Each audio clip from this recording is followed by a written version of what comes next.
I told you when we started this that I had a everything counts match. And that everything counts for me was built on SmackDown inside of 2 minutes. It was a pre-tape. They put Drew McIntyre in front of a darkened brick wall and said, tell your story. And inside that 2 minutes, I said, I got to see this Damian Priest, Drew McIntyre match. He's done it again. Drew McIntyre he's keyed in. I think as good as we all know Drew is, I still don't think people really realize how much he's done. Because I think, when he's in this rivalry with CM Punk is a naturally compelling figure. Anything CM Punk does, especially now, is going to be incredibly compelling. But I think carrying this thing through as many months as it was carried through, it really helps that Drew McIntyre was there, so keyed in on the way stories can be told in wrestling. I had Drew McIntyre, I think it was the live podcast that we did in Cleveland. I think SummerSlam weekend. I think that's when it was. And he said that he was looking at what the Bloodline was doing and seeing how you can tell these long-term stories and elevate storytelling in professional wrestling. And that has been a mission of mine forever. That the way stories are told in professional wrestling can be elevated. And now they are being elevated. I came on here not that long ago and said, for me, I would love to see Drew McIntyre versus LA Knight at WrestleMania. If for no other reason than the fact that coming off of the Royal Rumble, everybody's talking about it. Everybody's aware of it. They're taking little shots at each other on SmackDown. But pretty quickly, on the way to the Elimination Chamber, that kind of died down. And it was like, okay, that's not the direction things are going. And then Damian Priest eliminated Drew McIntyre at the Elimination Chamber. And I said, okay, Damian Priest eliminated Drew at the Chamber. Damian Priest also, I remembered, eliminated Drew in the Royal Rumble. And many times, when we're fantasy booking, when we're building storylines, when we did the Ultimate show, you can go back and watch it on Peacock. It would be like, okay, well, this guy eliminated this guy at the Royal Rumble, and that sets up a WrestleMania match. But in your head, yeah.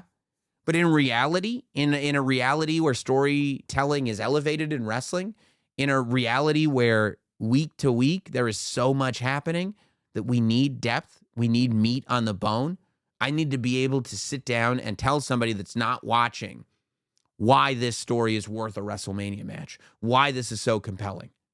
Because if you're just going to have a grudge match at WrestleMania, you eliminated me from the Rumble is not enough. And so when Damian Priest eliminated Drew McIntyre at the Chamber, and then John Cena was the one that won the Chamber, I said, so I guess it does kind of feel like it's going to be Priest versus Drew McIntyre. And I said, Priest has done a good job in the build, especially to the Chamber, of being the guy that explains to Drew that he's delusional, of being the guy that tells Drew, that shuts down Drew McIntyre. And I said, okay, this would be great for both of them. I'm a fan of both Damian Priest and Drew McIntyre. So this will be a good match, right? And then Drew McIntyre went on SmackDown and reminded me, everything counts. Just when I thought, I don't know if Chamber and Rumble are enough, everything counts. It all mattered because Drew McIntyre kind of pointed out to us what maybe some of us, myself included, had forgotten. That the whole time, what was in front of our face was Drew McIntyre and CM Punk's rivalry. That was also what was in front of Drew McIntyre's face.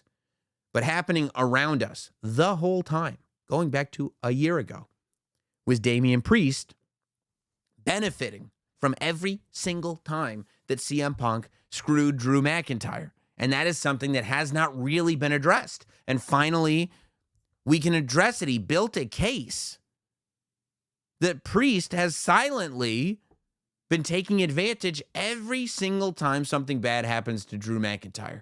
And in a world where it has been established that Drew McIntyre is a guy that is a paranoid thinker, that feels put down upon, that has this hyper awareness of fair and unfair and justice, that Drew McIntyre has this skewed vision of justice, that to see somebody benefiting off of the perceived injustices that Drew McIntyre has been obsessed with for a year and a half, of course that person would have comeuppance. A year ago, Drew McIntyre went to WrestleMania and won the WWE World Heavyweight Championship from Seth Rollins. Fulfilled his destiny. CM Punk hurt him. Damian Priest cashed in. And we all said, here we go, baby. Drew McIntyre and CM Punk is on fire. And that action is what really got the ball rolling for this blood feud between CM Punk and Drew McIntyre. And then Punk did it again to him at Clash at the Castle. And so much was made about the fact that this is Drew McIntyre's hometown, and CM Punk embarrassed him, and CM Punk, I'm going to kill you, and CM Punk, I'm going to get you, but I'm going to get my title back. Money in the Bank, gets the briefcase, cashes it in the same night. CM Punk screws him again. Except, let's go back to Damian Priest being the one that took advantage and cashing in the briefcase. Let's go back to the fact that when CM Punk got in there in a referee's shirt at Clash at the Castle, Damian Priest did not hesitate to retain his title against Drew McIntyre. Let's not forget that when Drew McIntyre cashed in his Money in the Bank briefcase and CM Punk screwed him, it was Damian Priest that once again was able to leave with the World Heavyweight Championship. So now, not only is Drew McIntyre furious because he has a plan. He has a plan going to WrestleMania this year. And that plan was meant to take effect first at the Royal Rumble, then at the Elimination Chamber, and it was Damian Priest that screwed him both times. We are now at this point where not only is Drew McIntyre mad at Damian Priest for screwing him out of the WrestleMania match that he wants, because let's be honest, if you screw somebody out of the WrestleMania match that they want, and that leads to this WrestleMania match, it's always going to be a less than match. To an extent, you're going, oh, what makes this match is that Drew McIntyre didn't want to be in this match. He wanted to be at a different match. Now, if that's kind of the surface level, but what's underneath is you can now take all the venom that Drew McIntyre had for CM Punk, all of it.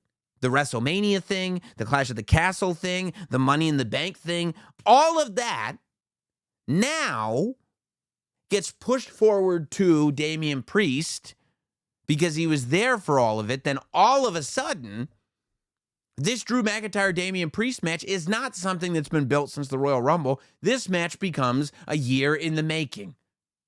And now Damian Priest gets to come forward and go like, look, you're now coming to me, making my life a living hell, because what? Because I tried to win the Royal Rumble? Because I tried to win the Elimination Chamber? Because I was a successful World Heavyweight Champion? You're crazy. You're obsessed. You have your own weird version of what justice is. Bro, get a hold of yourself. I'm going to kick your ass at WrestleMania, and then who are you going to blame it on? It also gives Drew McIntyre a chance. Even though he lost ultimately in the war against CM Punk, he can take all that energy, and if he can beat Damian Priest, well, now that all somehow in his own head has resulted in a victory because he beat Damian Priest.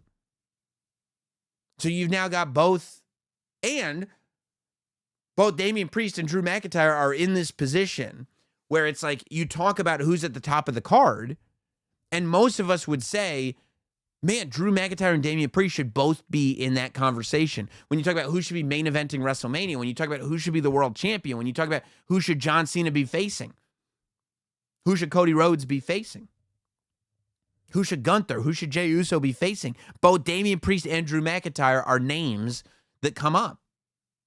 So now not only do you have all this personal animosity, but you've got going forward, who's the next guy? And you've built a match that has a hell of a foundation. And it all happened in a 2-minute pre-tape.